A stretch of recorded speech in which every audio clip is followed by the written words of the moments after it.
it's definitely not business as usual during the coronavirus pandemic. So what can small businesses do to succeed during this time? That is a big question.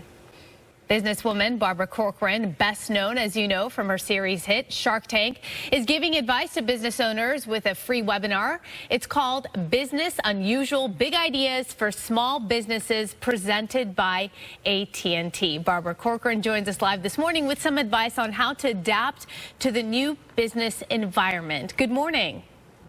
Nice to be here with all of you. Nice to have you here. So here we go. You know, a lot of businesses are struggling right now. You've been through it all. You have the street smarts. You have the experience. What can businesses do to survive during this time? And what does the webinar series really do to help these business owners? There's not a business out there who isn't enormously challenged by what they're going through. It's not so much the tactics that they need to get through, getting the funding, deciding who to hire, who to fire. You always have that in any business. But what is so unusual about this time is that business owners have no idea when it's going to end. They don't know what they're shooting for. And so that makes it particularly stressful, and it makes it emotionally draining. I don't think I speak to a single business person whose large challenge isn't getting up and being enthusiastic. And entrepreneurs by nature are typically enthusiastic. But when you don't know what end is in sight, you don't know how long you're going to have to stretch your dollars or how long to keep an employee employed, so many question marks at the end of every thought that it's very draining.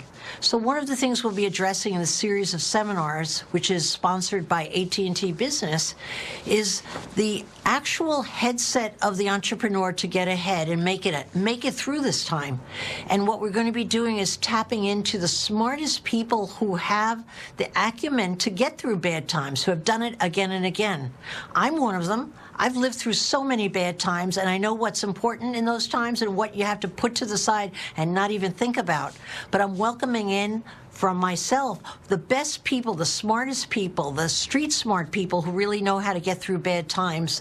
And so combined with all of that and the expertise and technology from AT&T that's so needed today, because there's not a single business that isn't totally relying on technology, combine all that in one big ball, and we're hoping that people go home saying, thank you, I have a plan in hand, and this is exactly what I'm going to do. We're hoping to take care of their head and their business plan.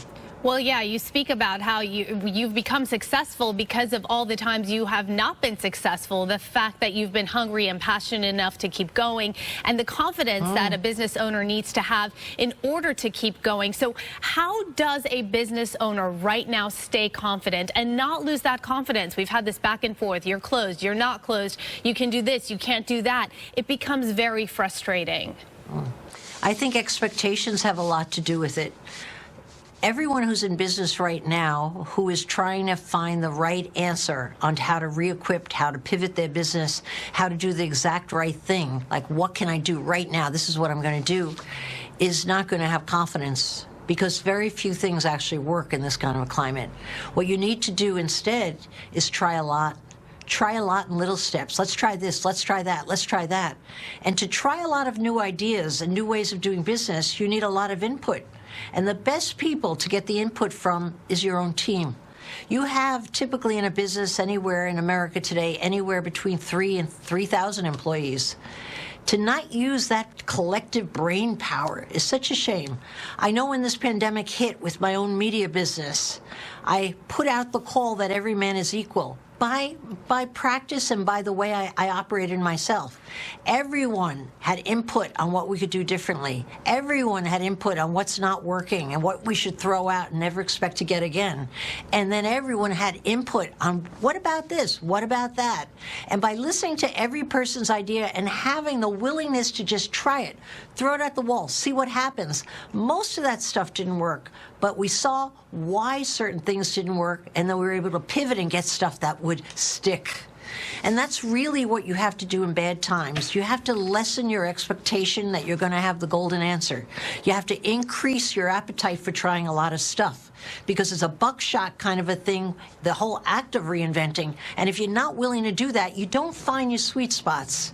And I hope to address it more, of course, in the webinars, but most importantly, use these very talented people that I've invited in to actually demonstrate how they do it so that people could go home and do it for themselves. Well, certainly this is going to be very useful. This is very timely. And just today, we're doing a story about how gyms are bringing people outside. They're taking the equipment outside. They're doing their workouts outside. So people are being incredibly innovative during this time. Thank you so much for joining us this morning. Always a pleasure chatting with you. Business Unusual kicks off next Wednesday, July 22nd at 11 a.m. And you can register for free at 888barbara.com. Again, this is free.